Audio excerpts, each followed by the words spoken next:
The idea, I mean, one of the reasons to have slides is just to organize my thoughts a little bit. And I will say that I had to step back and take a little while to think about how we might make the most of a fairly short period of time to think about theory development with regards to religion and entrepreneurship. It's not something I've spent a ton of time thinking about before, but it is, the more I thought about it, the more interesting and nuanced and intriguing it became. And hence I decided to sort of try and bring things home with some slides so that there's at least some organization and thought to what I'm saying. So at a very, very big picture, I'll start off with sort of the notion, which I think is important to think about, which is what is theory? And I always go back to the sort of 1989 Bacharach quote, which I actually got from one of Roy Sotheby's editorials when he was stepping down as editor of AMR. And in that, he sort of quotes Bacharach, and he said, theory can be stated as a statement of relationships between units observed or approximated in the empirical world. Approximated units mean constructs which by their nature cannot be observed directly, things such as centralization, satisfaction, or culture. And the primary goal of theory is to answer the questions of how, when, and why, unlike the goal of description, which is just to answer the questions of what. And I think there's a few important elements of this as you think about the notion of being theoretical as you start to integrate insights around religion and entrepreneurship. Number one is that we're not necessarily explaining directly or accounting for directly the variables, but elevating to a slightly more abstract level, but still accounting for what's going on in the empirical world. And one of the things I said in one of the previous sessions was that there is no doubt that individuals in their behavior are influenced by their religious beliefs, their religious standing, their faith. And hence, if we want to explain people's behavior and why they act in the way they do, particularly when they're taking on risky, challenging, difficult endeavors, ignoring their faith and ignoring their religious beliefs and ignoring how that might be influencing their behavior may mean that we're missing out on a whole lot of what's actually going on in the empirical world.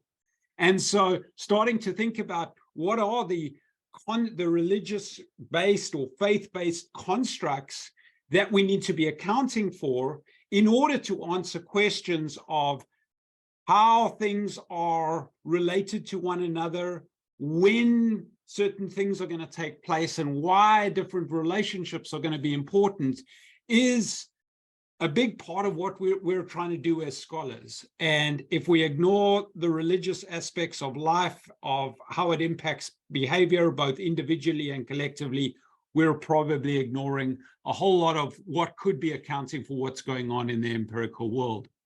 So the role of theory broadly, and here again, I go back to this sort of very fruitful edition of AMR in 1989, in which Andy van der Ven said that he goes back to Kurt Lewin's statement that there's nothing so practical as a good theory. And this ties it back to the notion that if we want to be theoretical, we've got to account for and try and account for and explain what's going on in the world. If we're just theorizing for theorizing's sake without recognizing the impact that that we're explaining something important in the empirical world, we're probably missing the boat. And so, and he says that this as a theme is as important today as it was in 1945. Good theory is practical precisely because it advances knowledge in a scientific discipline. It guides, and this to me is the important piece, it guides research towards crucial questions and enlightens us to be able to explain the when, why, and how beyond just description. And then part of being published or getting published is the recognition that most, certainly top-tier journals, are expecting some level of theoretical contribution. So Kathy Eisenhardt says it's a central activity in what we do, and Kevin Corley and Denny Joyer say it's the currency of our scholarly realm. And so, if we're wanting to have the conversation about religion and entrepreneurship in some of the top tier journals, recognizing that a theoretical contribution is necessary, central, and important is certainly going to help. So if we take that as a starting point, really we can think about theory development in three broad ways or three broad buckets. The first is deductive, where you're essentially developing the theory through logic and argument, depending on prior theoretical arguments, prior findings that have got good explanations with them, prior logical reasoning and arguments, and from that distilling down an explanation of when, why, and how things are happening.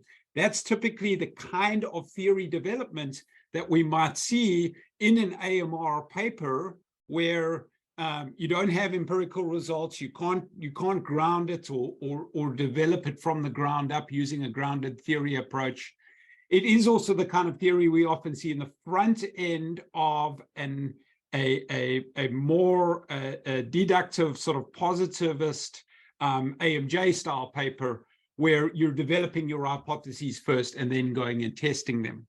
And so that's one approach. The second approach would be inductive, where you're grounding what you're doing in the data and in the context in which you're studying things, recognizing what's going on there, utilizing categorization and coding and evaluation and analysis to then derive from your insights of the empirical world a theoretical explanation of when, why, and how. And so this would appear in a journal that accepts empirical work, and the theory is grounded in the data. And then there's this notion of abduction. I've sometimes referred to this as theory elaboration, where you're sort of combining those two approaches of utilizing what you might observe in the empirical world with logic and argument, and iterating back and forth between the two to often advance a theory that already exists, or to explain when it breaks down and why it breaks down and what else might replace it. And so these are three broad approaches. The extent to which you adopt these different approaches to some extent determines which journals you can go to, but it also determines sort of the extent to which you're anchoring on prior theory or not, and how you might utilize that. So that's the starting point, is recognizing these sort of three broad approaches, or the starting point is start to think how we integrate religion and entrepreneurship in a theoretical realm. The second sort of set of anchors I want to talk a little bit about is the fact that I think there's three major dimensions or aspects to take into account above and beyond the three ways we might develop theory. And that's the extent to which existing theory is important and is utilized and is being integrated into what we're doing. The second is the recognition that beliefs and actions are central to our enactment of what's going on in the religious realm, in our faith, in those sort of things. So beliefs, fundamentally, what do we believe? What do we hold dear? What's central? And then the actions that might emanate from that. And then the third is the recognition that we've got these different contexts in which things might take place. And so out of these three, I sort of recognize that the theory we could be drawing from is prior entrepreneurship literature or theory, or it could be the theories that we've got around religion. And this is very broadly defined, because aspects of religion and faith and so on have been explored across a wide range of other theoretical domains, be it sociology, be it psychology, be it in actual religious studies and theology itself. And so that's very broadly defined, but that could be our anchor or starting point if we're wanting to utilize some sort of existing theory. From a beliefs and action standpoint, we could focus more centrally on entrepreneurial actions or on religious beliefs, and or on the interaction between them. And from a context standpoint, we could think more about anchoring in what would be traditional entrepreneurial contexts or in religious contexts, where whether it be church planting, as was alluded to earlier, or whether it be in certain religious settings where people gather. So taking all of these three different dimensions and how religion and entrepreneurship may interact between them, I think the opportunities here are to think about combining existing theory with different contexts and combining our insights about beliefs and actions with different contexts. And so out of that, the one major opportunity I see, and there has been some work in this, but not a lot, is thinking about how entrepreneurship literature can inform what we're seeing in religious contexts, or using religious contexts as an opportunity to explore sort of entrepreneurial theory and the application of entrepreneurial phenomena. The second, combining those two, is to think about the literature on religion and how that might inform what we're seeing in entrepreneurial contexts. So that's, I think, the mindset that a lot of people on the call are taking to quite a large extent. But and so it should be on the table and is one of the theoretical domains we can consider. The third is to think about entrepreneurial actions in religious contexts, so people taking and utilizing sort of at a more phenomenological as opposed to theoretical lens, what action they are taking in religious contexts, and then the opportunity to explore the impact of religious beliefs in entrepreneurial contexts. So combining all of this, I sort of think about it as, okay, well, we've got the option to build theory deductively, inductively, or abductively, and we've got what I think of as these four sort of elements of more low-hanging fruits, or what I could conceive as more easy to utilize theory development opportunities. So if I think about entrepreneurship literature informing what's going on in religious contexts, we could think about that deductively, developing arguments based on the entrepreneurship literature to begin to theorize outcomes in religious contexts. Or we could think about doing that abductively, where you're sort of combining, studying what's going on in religious contexts, utilizing the entrepreneurship literature to inform what's going on there. Same with literature on religion and utilizing that to explain or theorize what's going on in entrepreneurial contexts, and then use an abductive approach there if you want to actually spend some time in those contexts. Then if we think about entrepreneurial actions in religious contexts, I think because those are both sort of more grounded in what's going on in the world, we're probably going to use more of an inductive or abductive approach, more of a grounded theory approach, by going to explore how in religious contexts entrepreneurial actions are being enacted and utilized. And if we think about religious beliefs in entrepreneurial contexts, it's probably the same, or at least that's where I see the initial starting point happening. Now, I do think that you could do work in those boxes that I initially left blank, but I think it becomes a little more tricky to navigate what that might look like. And because I still feel like this is somewhat of an emerging space, you want to go for the places where you can more quickly and more effectively develop theory. I'm going to end off with a brief discussion about, if you want to be in this deductive column here, which is what I've spent the last 3 years of my existence as an AMR AE examining, evaluating, participating in, and some of the insights I've got about theory developments when you're going from a deductive, purely conceptual standpoint that I think are useful. And many of these insights are derived from the set of interviews that I did for the AMR and continue to do for the AMR Origins series, where we go about interviewing authors to try and understand what worked and didn't work when they were developing their paper, what's the backstory to the paper, and what might others derive from those stories.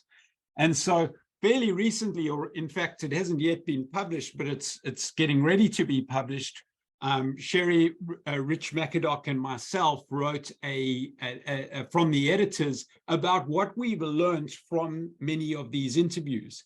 And I just want to summarize a few of the key points that come out of this from the editors that I think are useful to account for or take into account if you're going to try and write a conceptual paper. And this could be any conceptual paper, but in particular here, thinking about, if we go back here, these opportunities to utilize the entrepreneurship literature to explain what's going on in religious context, or take the literature on religion broadly defined and explain what's going on in an entrepreneurial context. What might we do?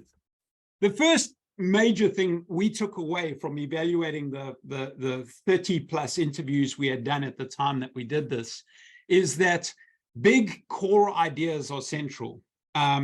Trying to just shift things very incrementally with a conceptual paper is extremely tough to do. Reviewers don't like it. Editors don't see enough of what's going on. There's this constant pushback that the theoretical contribution is not big enough.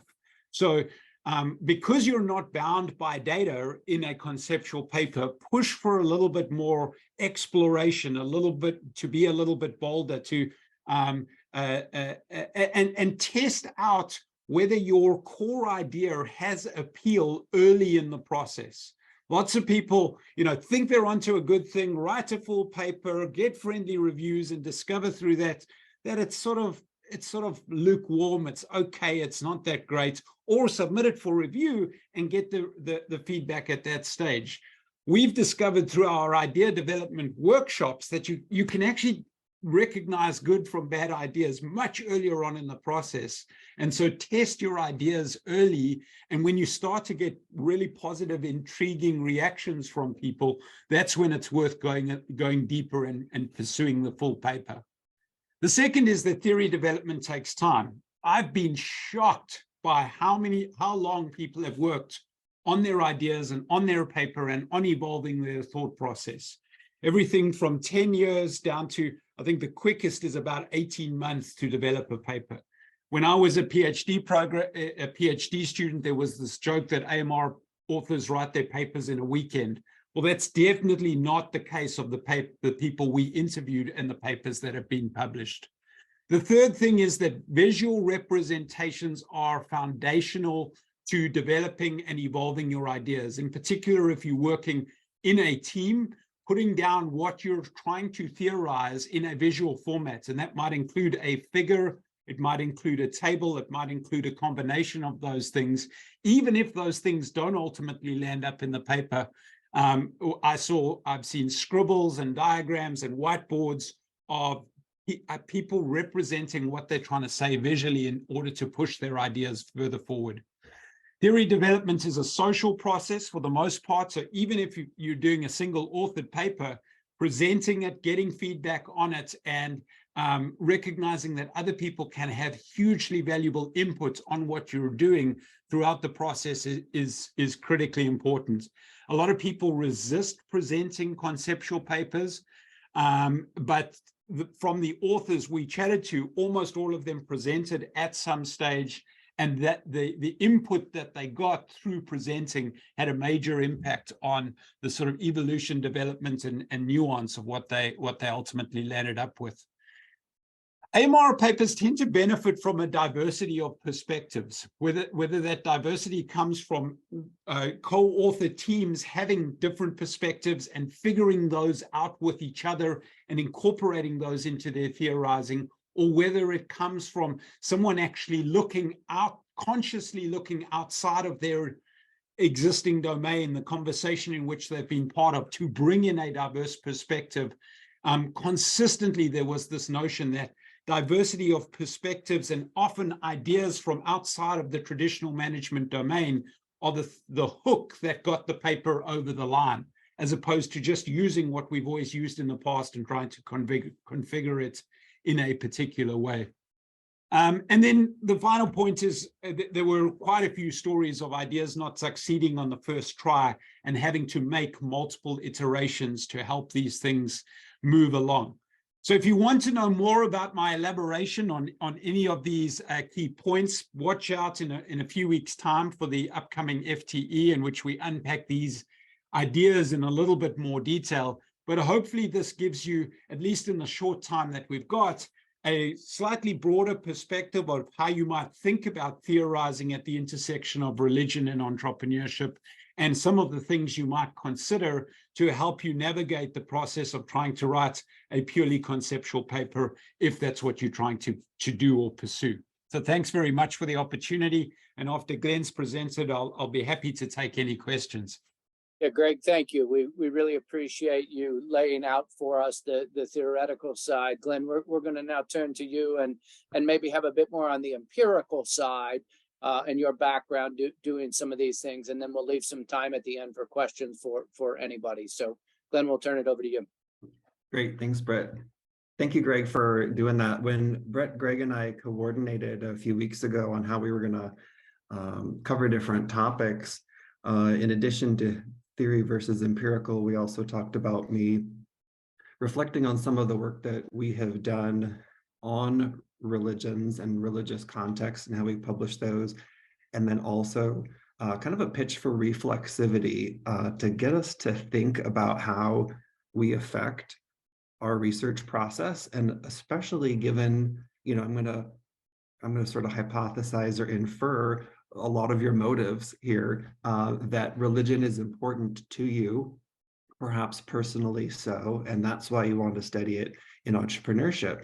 Won't be true for everyone on the call, but I would guess it's true for a lot of folks. And so I'll kind of cover two different things, some experiences that we had in publishing in a religious context, but then also getting everyone to think about reflexivity and how we can use that principle as we study religions and religious ideas in management and entrepreneurship context. So I put a Dropbox link, just like Greg did, in there to the chat. I'll go ahead and share these, get us started here. So I'm talking about reflexivity, as I mentioned, and I also want to focus or talk about, here we go, our research on the Episcopal Church and clergy. So we basically did two major long-term projects, and those two projects resulted in 4 different papers. So the first of the projects, which we started 20 years ago, was on Episcopal clergy. So not the church as a whole, but a study focused on the life of clergy members. We published a couple of papers in AMJ on that. One was on identity, the other one was on work, non-work boundaries. And then the other project that we did was on the whole Episcopal Church, as they went through several big identity implicating events and changes. And so that was on the response of their ordaining the first openly gay bishop, which now in 2023 sort of feels like a non-event in society, but this was 20 years ago when it happened, and it was a very controversial event. And because we had already been working with the Episcopal Church on that first study, we were granted a really terrific access into that study. So that's just sort of a quick sort of background of the research that I have done in a religious context to sort of set the stage for what I'll be kind of talking about. So I think in each of these two projects and in the papers that came from them, it's an example of how religion can be a context for studying organizational phenomena, where we can identify either in a religious population, such as the priests. They represent an occupation that obviously is very religiously based, but also in the study of an entire church as an organization, as an example of an organization. So these are also examples of how we can theorize, not just study religion and as a context, but also how we can theorize back to management about how and why that context actually matters and how that context can help for theorizing. And so there really are pluses and minuses to studying in this religious context. One plus is because it's an extreme case, it is a little bit like, oh, that's interesting, that's different. And it allows us to see processes in a different way. The minus oftentimes is reviewers and readers will say, well, but what can we really learn from a religious context for a traditional organization? We're in business schools, what are we going to learn? So the burden is on us who choose to write in this space to convince the readers and reviewers that we have something to say about organizations and that there's value both in the uniqueness and in the transferability of studying these contexts. So part of what we have to do is make the transferability or generalizability case. And I'm using both of those words. I traditionally do qualitative research and we talk about transferability, whereas quantitative folks typically talk about generalizability. Similar issues though, wherever you're coming from in terms of needing to make the case, okay? So you might have to explain more about your context. In other words, the religion or the faith or how religiosity came up as an important thing for the sample that you're studying in order for readers to get the story. When we were writing about the Episcopal Church, we had to explain a whole lot about the structure of the Episcopal Church and its culture and history, just for the readers to be able to kind of get the story. So just realize that you're going to have to devote some space either in the methods section or early on in the findings to help the reader understand the religion or the context that you're studying. For our different clergy studies, reviewers really wanted a lot of information on how our findings could transfer beyond that kind of extreme sample. So things that we did include, we pointed out the usefulness of extreme samples. So there's several examples of this in the literature and rationale for how extreme samples help us to study processes more innovatively. And then another thing that we did, which is really concrete that I really recommend, is that all of the different terms in the model and in the subheadings in the paper had nothing to do with religion. So if you just looked at the model in these two papers, you'd have no idea that the sample was Episcopal clergy. So we did that quite on purpose to kind of suggest to the reader's mind that these processes were immediately transferable outside of a religious context. Another thing that we did is in our methods section, we had a lot of explicit statements about how clergy life was similar to a manager's life. They hire and fire staff. They have to deal with stakeholders. They deal with people who are happy and unhappy. They have various different sort of, clients, so to speak. And then we also showed how it was similar to a professional's life, that they had permeable work-life boundaries, 24/7 demands, a lot like a lot of professionals. So in the method section, we had an overt paragraph or so where we talked about those things directly so that it wasn't just implicit. And then in our findings, we routinely were drawing parallels to managers and professionals. So we would give examples of stories of things that had happened to the priests, and then we would, sort of somewhat subtly mention that that's kind of, something that a manager or professional might deal with. So it's kind of leaving a trail of breadcrumbs, so to speak, in the methods and in the findings section, so that by the time the reader gets to the discussion, hopefully they're already kind of convinced that these things are transferable beyond a religious context.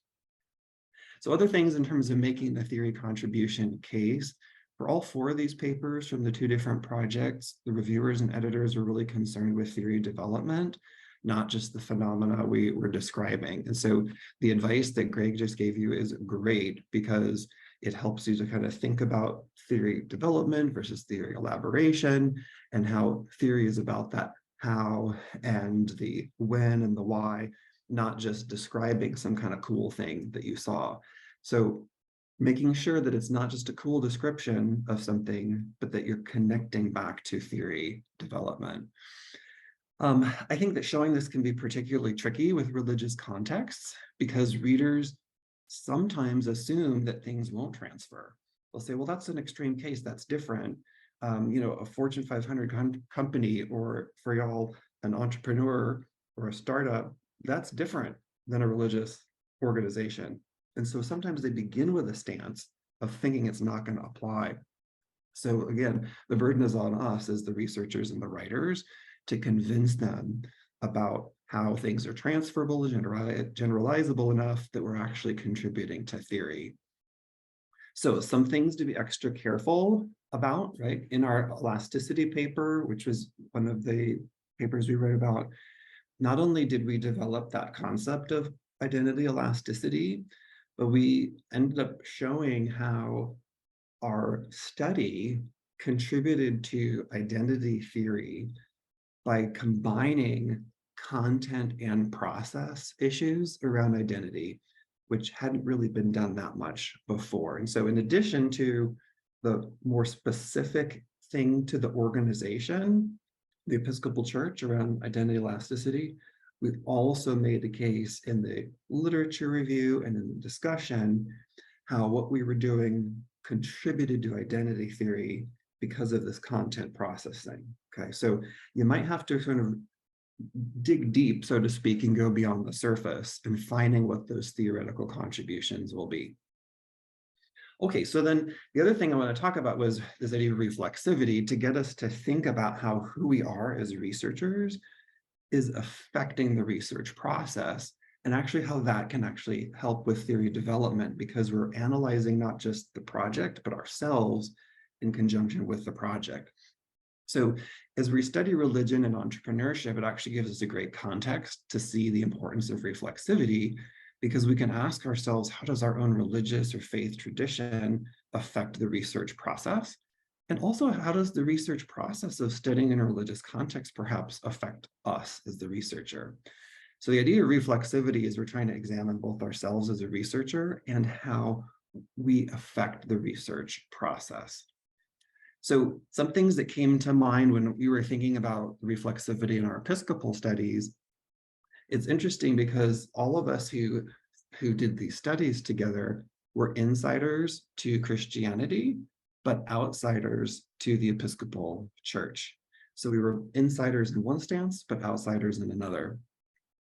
And then we each came from different religions within Christianity. And so we talked about that, because as we looked at the data and the structure of the church and terminology they used and identity issues, we had different ways of thinking about how our faith affected the interpretation of the data.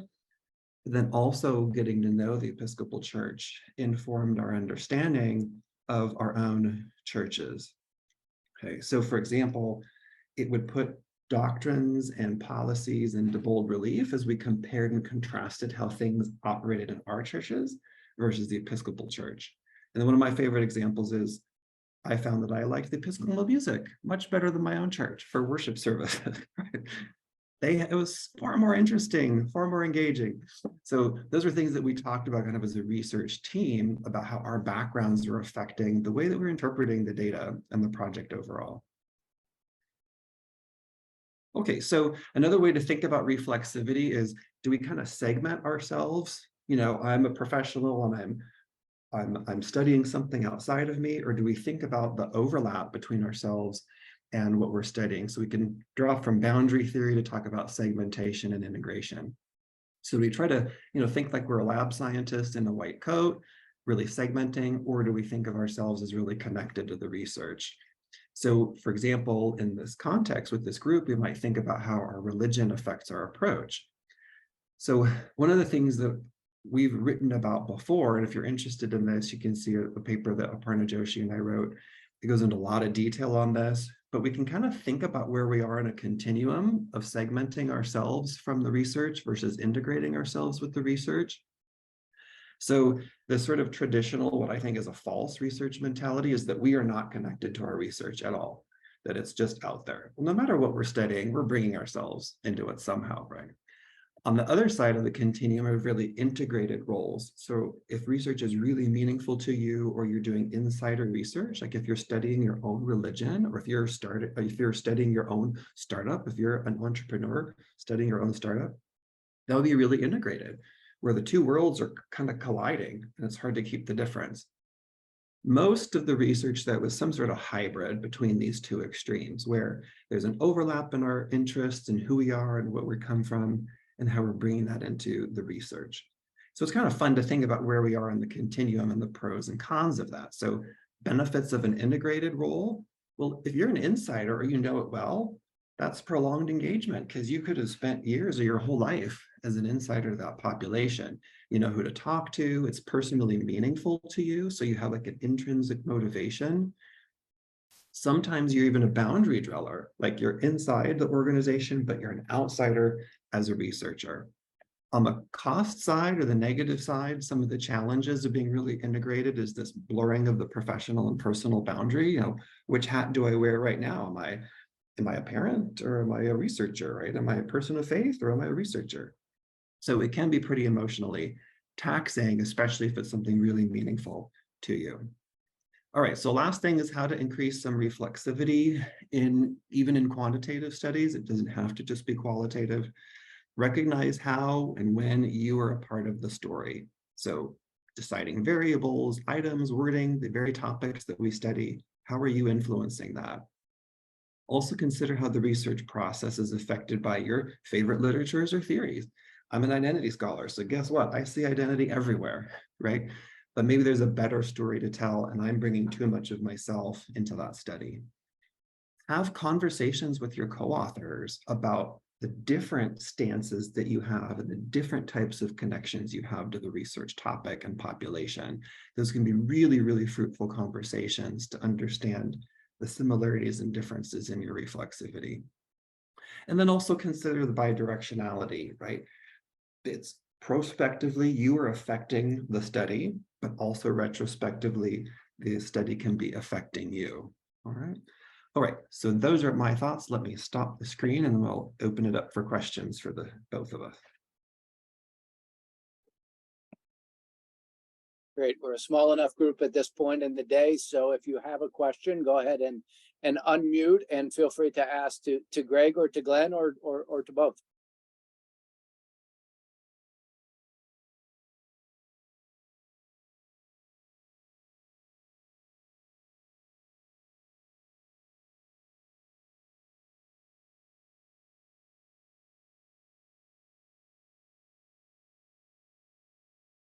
So comprehensive, there are no questions left. No. Let me push on one issue and maybe have both of you take it. But are there issues in and around this space, in and around sensitive topics, if we broaden it out a bit, that you would encourage people don't touch, right? Don't go near there. It's too sensitive or it's too difficult or it's too whatever, either theoretically or empirically, based again on your own backgrounds and understandings and work that you've done as scholars, as editors, any sort of guidelines you might offer to people in and around sensitive topics that might also apply to religion?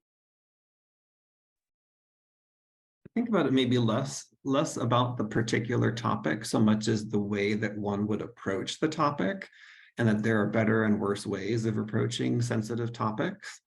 Right. So I think any topic should be up for grabs, and maybe I'm just not thinking of the ones that shouldn't be.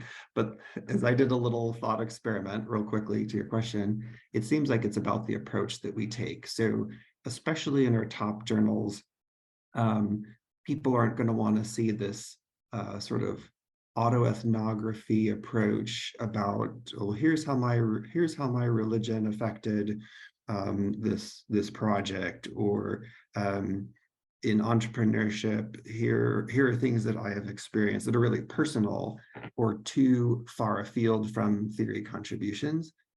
So if we handle them in a really rigorous way, if we follow some of the theory development principles that Greg was talking about, but then also have that sort of methodological soundness, then I think it's less about the topic and more about how we approach it. The other thing I will say on that is maybe the topics to avoid have less to do with the literature and so much ourselves, that especially if we're doing insider-based research or something that we're really passionate about, there can be some emotional tolls to doing that if it's a highly problematic issue for you. So if you want to study your own religion, but you have mixed feelings about your religion, or you're worried about what that might entail, it could be kind of taxing. So for me, it's more about how we do it than the actual topic. I think building on that, in particular, if you want to get published, how you write it and the sort of underlying tone and messaging of what's being written and then what's being put in front of reviewers and in front of editors is important. It needs to be seen to be rigorous, credible, and I don't think there's any topic necessarily that's off the table, but I do think that if you're trying to push a certain perspective, and that comes through in the writing, and in particular, if you are a person that has some kind of reason to push that perspective and the editor sees that, that's an immediate kind of red flag. And so I would be reluctant to say there's any specific topic that you should clearly stay away from. But in this particular topic, if you're wanting to integrate religion into your theorizing, and you're then seen to be pushing a particular religious perspective and almost trying to persuade people, win them over in what's in there, or taking a very strong stance on something, I think there are other avenues to do that, and academic journals are not that place. And you might not even necessarily immediately appreciate that, in particular if you're deeply embedded in your faith and this is just sort of how you live your life every day. And so it's almost harder to guard against, but could become very, very frustrating if that work is it might actually be good work, but if it's written in a way that is portrayed as pushing a particular point of view or perspective, it's much less likely to even get an R&R and so on and win over audiences. So hence the whole notion of this being a social process and almost trying to find people who you believe may have a counterpoint to what you're doing, and whether you present it to them. I often find presenting better than asking people to do a friendly review, because when you present, you, number one, get the reaction in the moment. You, number two, asking for less of an investment of their time, in particular, if you can present in a reasonable way. And number three, it's just part of the norm of what we do. If you're presenting something and people, you get the sense that, and you can present to a lot of people in one go, and you get the sense that there is a sector of the audience that is feeling sort of sold to, or you're being overly persuasive of a particular point of view, I think that should be a red flag and is going to be difficult to get published. But I mean, there certainly hasn't been any topic I've gotten a paper at R&R that we said, oh, because of the topic or because of the content area, we're not going to publish that. But there have been ways that topics have been written that have necessitated a desk reject or something else. Greg, one of the issues sorry, go ahead, Glenn. Oh, no. Oh, okay. Greg, one of the issues. There's a hand up though. Oh, go. It's not showing on my screen. I just have a quick question. I was a little bit late to the presentation, so I'm not sure if you covered it. But how do you deal with something that has been written theoretically, but has not been empirically validated? And now you set out on this journey of empirically validating, and then the editor or the reviewer comes, okay, we already know this because it's there in this theoretical piece, which is in AMR or one of the journals. What is your contribution? I mean, if all you're going to do with your academic career is try and empirically validate AMR papers, then you're probably going on the wrong path. I think you can use AMR papers as a launch-off point. Invariably, not everything's going to work out empirically. There's some things evolved or changed since that paper was written. So I always think there's an opportunity to use an AMR paper as a starting point, but in your research design and in what you've understood about how the world's changed, recognize that you can add on to that. You can explore boundary conditions of that. You can integrate alternative moderators or mediators that have not been incorporated in the prior theory. And invariably, AMR theories in and of themselves are too big to test the whole thing. So you often dive into a specific element of it, and in going in more detail and diving into a specific element of it, you uncover things that aren't accounted for. And so I think a well-executed empirical study that's testing something that has been proposed or pitched elsewhere will invariably extend that in a way. And because you're 100% right, if all you're doing is replicating or showing something that's already been published, it's going to be hard to get it published in a top-tier journal. Yeah, it's like you want to, if you do an empirical test, you also need to extend it, right? So an empirical test and elaboration of X, right? It could be the subtitle. There's a question in chat too. Just see, does taking the perspective of a specific religion add value to theorizing, or do you think it will make theorizing more difficult to publish? Treating religiosity as a general construct would seem even more palatable to research audience, but various religions could have very different impacts on the phenomena of interest. I would think it's like a both and. So yeah, definitely religiosity as its own idea, being sent to use the word agnostic about which religion the person is highly religious to would be one approach. But I think according to the research question, looking at the particular content of a specific religion might also be useful. That was certainly the path that we took in our Episcopal Church studies in that we showed how the culture and history and doctrine and polity of the Episcopal Church were central to the way that they responded to their identity crisis. So kind of going in deep to one particular religion worked well in that. So if there's certain content issues or culture issues or doctrinal issues that might be important for a story to tell, then I think you can go deep with that particular religion, or compare and contrast in a multiple case study of how facets of a religion would affect some sort of entrepreneurial process. Yeah, I want to just build on what Glenn said, and Chris, I really like the question, because I think what that helps us do is say religiosity or something of the equivalent can be the abstract, broader construct that could theoretically apply across multiple religions, and it's not tying us to one specific thing. But then if you're using what I referred to as the abductive approach or theory elaboration, and you're going down and studying some specific instance of that, you're going to have the whatever the religious beliefs are attached to that aspect of religiosity playing out. And I think that's 100% fine. So in the actual empirics of it, you identify or recognize or capture the specifics of a religious practice pertaining to a particular faith. But the broader theoretical point that you want to make is that religiosity influences behavior in a particular way.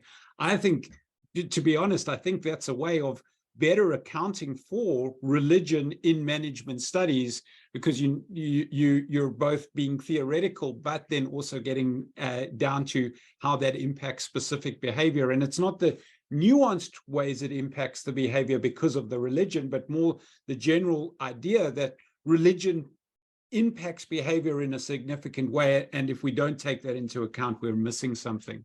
So I think there's something very important in what you're asking there, in shifting between the abstract and the broader construct and the specifics of how that might be observed or enacted in the world, and hence what we might account for in a specific empirical study. And cycling between those so that we're being both theoretical and then finding empirical evidence to support that. Mm-hmm. I know when I teach entrepreneurs, I have them as part of the course that I teach, there's a huge identity component in the course, and I have them write about sort of who they are and how that affected the genesis of their startup. And, you know, values that they accrue from their particular religious background sometimes are an explicit and sometimes an implicit driving force in the reason that they want to do what they're doing, or even sometimes the content of what they're doing. So that would be an interesting way to think about specific religious components or backgrounds of someone's faith affecting the entrepreneurship process.